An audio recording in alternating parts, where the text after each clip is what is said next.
नमस्कार दोस्तों, welcome to what's after graduation. तो आज का हमारा मुद्दा थोड़ा सा एजुकेशन से हट के है, बट इट इज़ रिलेटेबल, क्योंकि अभी हम देख रहे हैं कि युवा लोग बहुत ही धरना प्रदर्शन कर रहे हैं पढ़ाई छोड़ के। और उनका मुद्दा ये है कि कल अमित शाह जी ने स्पीच दी थी जिसमें उन्होंने कुछ अम्बेडकर जी के रिगार्डिंग कुछ कमेंट कर दिया था। तो again we have Hansraj Gautam ji with us. तो उनसे पूछते हैं कि एग्जैक्ट क्या इशू है, और जो अभी लोग इतना बवाल कर रहे हैं तो इज़ इट फेयर और नॉट।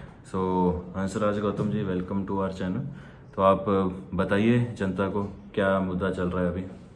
Thank you sir. ये हुआ है कि जो हमारी संसद है उसमें अमित शाह जी ने मतलब कि अंबेडकर जी पे ये कहा है कि आप अंबेडकर जी का नाम इतनी बार लेते हैं, इतनी बार अगर आपने भगवान का नाम लिया होता तो आपको स्वर्ग मिल जाता। तो एक तरीके के इन्होंने बाबा साहेब का मतलब उपहास उड़ाना हो गया। हिंदी में से कहते हैं मतलब व्यंग करना।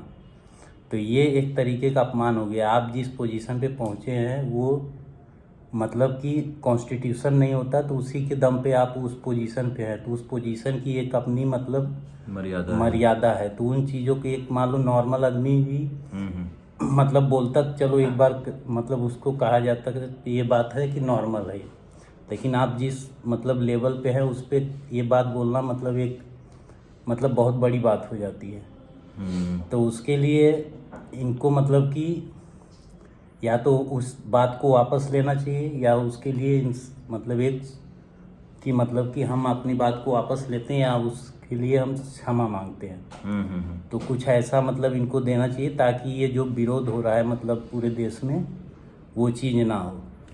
क्योंकि तो आपको लगता है जो अभी हमारे युवा साथी पढ़ाई तैयारी छोड़ के प्रदर्शन पे बैठ गए हैं तो ये सही है? और कोई स्पेसिफिक कैटेगरी के लोग ज़्यादा इन्वॉल्व हैं क्या इन सब चीज़ों में? अब बात ये जैसे इनका सवाल है कि स्पेसिफिक चीज़ें के लिए इन्वॉल्व है क्या। बाबा साहब को अगर देखा जाए चीज़ें जो कॉन्स्टिट्यूशन है क्या वो एक स्पेसिफिक कैटेगरी के लिए मतलब बनाया गया है क्या? वो पूरे देश के लिए है ना, क्योंकि हर एक मतलब पूरे देश के लिए बाबा साहब किसी एक स्पेसिफिक कैटेगरी के लिए नहीं काम किया है। उन्होंने देखा जाए तो उन्हें बस लिमिटेड कर दिया गया है कि उन्होंने सिर्फ एक स्पेसिफिक कैटेगरी के लिए काम किया है।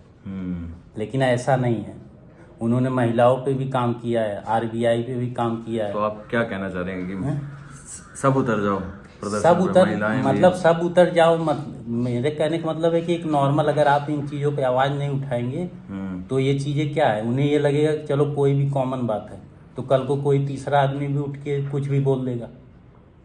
मतलब एक बहुत बड़ी बात हो गई ना, एक पर्सनालिटी है। मान लो कोई कल को गांधी जी को कोई भी ऐसे गाली दे, मान लो कोई पर्सनालिटी अगर ऐसी बात बोल देता है तो ये हम क्या इसे सुनेंगे क्या?